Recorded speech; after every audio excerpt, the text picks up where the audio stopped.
Hi friends, ಹೇಗಿದ್ರೆಲ್ಲರೂ? ಎಲ್ಲರಿಗೂ ನಮಸ್ಕಾರ, ಎಲ್ಲರಿಗೂ ಅಸ್ಸಲಾಮು ಅಲೈಕುಮ್. ಇವತ್ತು ಸೋರೆಕಾಯಿ ತೊಗೊಂಡಿದ್ದೀನಿ ನಾನು. ಅದಕ್ಕೆ ಒಂದು ಸೋರೆಕಾಯಿ ಮಣ್ಣಿ ಮಾಡುವಂತ ಹೇಳಿ. ಇದು ಎರಡು ಥರ ಸೋರೆಕಾಯಿ ಇರುತ್ತೆ. ಇದು ಗುಂಡು ಇರೋದು, ಮತ್ತೊಂದು ಉದ್ದಕ್ಕಿರೋದು ಇರುತ್ತೆ. ನಾನು ಇದನ್ನು ತೊಗೊಂಡಿದ್ದೀನಿ. ಸ್ವಲ್ಪ ಎಲ್ತಿರಬೇಕು, ಬೆಳೆದಿರಬಾರ್ದು, ಎಲ್ತಿರೋದು ನೋಡಿ ತೊಗೋಬೇಕು. ನಾನಿದನ್ನು ಮೊದಲಿಗೆಲ್ಲ ಸಿಪ್ಪೆಲ್ಲ ತೆಗೆದುಬಿಟ್ಟು ಕಟ್ ಮಾಡಿ ಇದರದ್ದು ಮಣ್ಣಿ ಬೇಯೋಕೆ ಇಡೋದು. ಮೊದಲಿದನ್ನು ಎಲ್ಲ ಕಟ್ ಮಾಡಿ ಕ್ಲೀನ್ ಮಾಡುವ.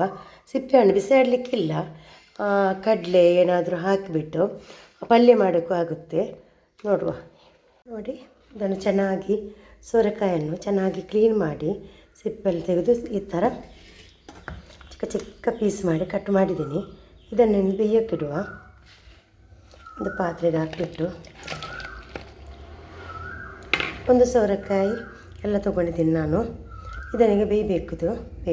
ನೋಡಿ, ಸ್ವಲ್ಪ ನೀರು ಹಾಕ್ಕೊಂಡು ಇದನ್ನು ಬೇಯೋಕೆ ಇಟ್ಟಿದ್ದೀನಿ. ಈ ಸ್ವಲ್ಪ ಹೊತ್ತಲ್ಲಿ ಬೇಯಲಿ. ಆಮೇಲೆ ಏನೆಲ್ಲ ಬೇಕು ಅಂತ ನೋಡುವ. ಈಗ ಸೋರೆಕಾಯನ್ನು ಬೇಯೋಕೆ ಇಟ್ಟಿದ್ದೀನಿ. ಒಂದು ಅರ್ಧ kg ಬೆಲ್ಲ, ಆಮೇಲೆ ಅಕ್ಕಿ ಹಿಟ್ಟನ್ನು ಸ್ವಲ್ಪ ಒಂದು 200 ಗ್ರಾಮ್ ಅಷ್ಟು ತೊಗೊಂಡಿದ್ದೀನಿ. ಬೇಕಾದಷ್ಟು ಹಾಕ್ಕೋಬೋದು. ಒಂದು ಅರ್ಧ ಲೀಟರ್ ಹಾಲನ್ನು ತೊಗೊಂಡಿದ್ದೀನಿ. ಈಗ ಈ ಅಕ್ಕಿ ಹಿಟ್ಟನ್ನು ಇದು ನೀರಿನಲ್ಲಿ ಕಲಸಿಬಿಟ್ಟು ಕುದಿಸುವ. ಆಮೇಲೆ ಇದನ್ನು ಕೂಡ ನೀರು ಮಾಡಲಿಕ್ಕೆ ಉಂಟು. ಬೆಲ್ಲವನ್ನು ಬಾಣಲೆಗೆ ನಾನು ಅಕ್ಕಿ ಹಿಟ್ಟನ್ನು ಹಾಕಿದ್ದೀನಿ. ಇದಕ್ಕೆ ನೀರು ಹಾಕ್ಕೊಂಡು ಮಿಕ್ಸ್ ಮಾಡುವ. ಎಷ್ಟು ನೀರು ಬೇಕು ಅಷ್ಟು ನೋಡಿಕೊಂಡು ನೀರು ಹಾಕಬೇಕು. ಆಮೇಲೆ ಇದು ತೆಂಗಿನ ಹಾಲನ್ನು ಕೂಡ ಹಾಕ್ಕೋಬೋದು.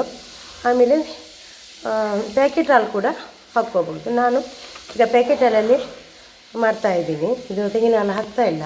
ಈಗ ಗ್ಯಾಸನ್ನು ಆನ್ ಮಾಡಿ ಬಿಸಿಯಾಗಿ ಇಟ್ಟಿದ್ದೀನಿ. ಗ್ಯಾಸನ್ನು ಮಾತ್ರ ಸ್ಲೋ ಅಲ್ಲಿ ಇಟ್ಟುಬಿಟ್ಟು ಇದನ್ನು ಕುದಿಸಬೇಕು.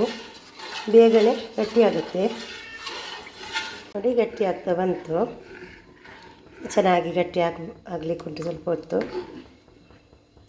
ಕೈ ಬಿಡಬಾರ್ದು, ಚೆನ್ನಾಗಿ ಕೈ ಆಡಿಸ್ತಾ ಇರಬೇಕು. ಅದರ ಹಿಡಿಯುತ್ತೆ.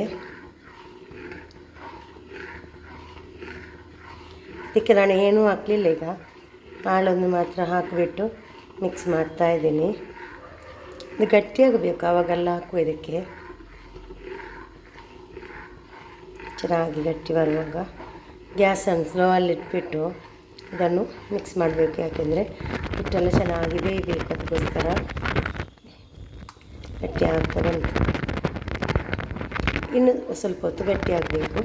ಆವಾಗ ಬೆಲ್ಲದ ನೀರು ಮತ್ತು ಬೇಯಿಸಿಟ್ಟ ಸೋರೆಕಾಯಲ್ಲಿ ಇದಕ್ಕೆ ಹಾಕಿ ಮಿಕ್ಸ್ ಮಾಡುವ. ಈಗ ಬೆಲ್ಲದ ನೀರನ್ನು ಇದಕ್ಕೆ ಆ್ಯಡ್ ಮಾಡ್ತಾಯಿದ್ದೀನಿ. ಅರ್ಧ kg ಬೆಲ್ಲ ತೊಗೊಂಡಿದ್ದೀನಿ ನಾನು. ಇದನ್ನು ಮಿಕ್ಸ್ ಮಾಡುವ.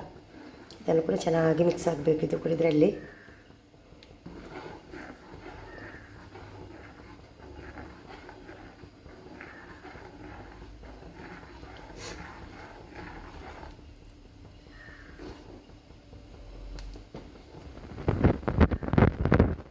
ಚೆನ್ನಾಗಿ ಮಿಕ್ಸ್ ಆಗಲಿದ್ದು. ಬೇಯಿಸಿಟ್ಟ ಸೋರೆಕಾಯನ್ನು ಇದಕ್ಕೆ ಹಾಕ್ತಾಯಿದ್ದೀನಿ ನಾನು. ಇದನ್ನು ಕೂಡ ಚೆನ್ನಾಗಿ ಮಿಕ್ಸ್ ಮಾಡುವ. ಇದರಲ್ಲಿ ಚೆನ್ನಾಗಿ ಮಿಕ್ಸ್ ಆಗಬೇಕು. ಎರಡೂ ಸಹ ಚೆನ್ನಾಗಿ ಮಿಕ್ಸ್ ಆಗಬೇಕು. ಈಗ ನೋಡಿ, ಸೋರೆಕಾಯಿ ಎಲ್ಲ ಚೆನ್ನಾಗಿ ಮಿಕ್ಸ್ ಆಗಿದೆ. ನೋಡಿ, ಈ ಥರ ಪೀಸ್ ಸಿಗಬೇಕು ಬಾಯಿಗೆ. ತುಂಬ ಚೆನ್ನಾಗಾಗುತ್ತೆ.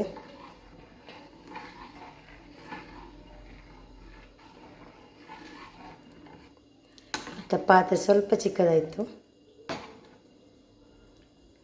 ಈ ಥರ ಗ್ಯಾಸನ್ನು ನಾನು ಆಫ್ ಮಾಡ್ತಾಯಿದ್ದೀನಿ. ಇದಕ್ಕೆ ಒಗ್ಗರಣೆ ಕೊಡಬೇಕು. ಒಗ್ಗರಣೆ ಕೊಡು. ಸ್ವಲ್ಪ ಒಂದು ಪಾತ್ರೆ ಇಟ್ಬಿಟ್ಟು ಬಿಸಿ ಹಾಕೋಕೆ ಇಟ್ಟಿದ್ದೀನಿ. ಸ್ವಲ್ಪ ತುಪ್ಪ ಹಾಕಿದ್ದೀನಿ, ಒಂದು 2-3 ಸ್ಪೂನಷ್ಟು. ಜಾಸ್ತಿ ಕೂಡ ಹಾಕ್ಬೋದು. ಸ್ವಲ್ಪ ಬಾದಾಮ್, ಪಿಸ್ತಾ, ಆಮೇಲೆ ಇದು ಗೋಡಂಬಿಯನ್ನು ಸ್ವಲ್ಪ ಫ್ರೈ ಮಾಡಿ ಇದಕ್ಕೆ ಹಾಕುವ.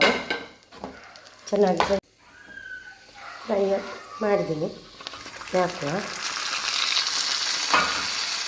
ಮತ್ತು ಏಲಕ್ಕಿಯನ್ನು ಕೂಡ ಹಾಕೋದಕ್ಕೆ ಹಾಕಿಬಿಟ್ಟು ಸ್ವಲ್ಪ ಮಿಕ್ಸ್ ಮಾಡಿದ್ರೆ ಆಯಿತು. ಚೆನ್ನಾಗಿ ಮಿಕ್ಸ್ ಮಾಡಿ. ನೋಡಿ, ಸೋರೆಕಾಯಿ ಎಲ್ಲ ಪೀಸ್ ಕಾಣಿಸುತ್ತೆ. ಈ ಥರ ಇರಬೇಕು. ನೋಡಿ, ಸೋರೆಕಾಯಿ ಮಣ್ಣಿ ತೂರೆ ಅಂತ ಹೇಳ್ತೀವಿ ನಾವು ಮ್ಯಾಂಗ್ಳೂರ್ ಸೈಡಲ್ಲಿ, ಅದಕ್ಕೆ ತೂರೆ ಅಂತ ಹೇಳೋದು. ತುರೆ ಮಣ್ಣಿ ರೆಡಿ ಆಯಿತು, ಸೋರೆಕಾಯಿ ಮಣ್ಣಿ ರೆಡಿ ಆಯಿತು. ತುಂಬ ಚೆನ್ನಾಗಾಗುತ್ತೆ, ಟೇಸ್ಟ್ ಕೂಡ ಇರುತ್ತೆ. ನೀವು ಕೂಡ ಮನೇಲಿ ಟ್ರೈ ಮಾಡಿ ಮಾಡೋದಕ್ಕೆ. ವಿಡಿಯೋ ಇಷ್ಟ ಆದರೆ ವಿಡಿಯೋಗೊಂದು ಲೈಕ್ ಕೊಡಿ, ಫ್ಯಾಮಿಲಿ ಫ್ರೆಂಡ್ಸ್ಗೆಲ್ಲ ಕಳಿಸಿ, ಅವ್ರು ಕೂಡ ನೋಡ್ಕೊಂಡು ಅವ್ರು ಕೂಡ ಲೈಕ್ ಮಾಡಲಿ. ಥ್ಯಾಂಕ್ ಯು, ಟೇಕ್ ಕೇರ್, ಅಸ್ಸಲಾಮು ಅಲೈಕುಮ್.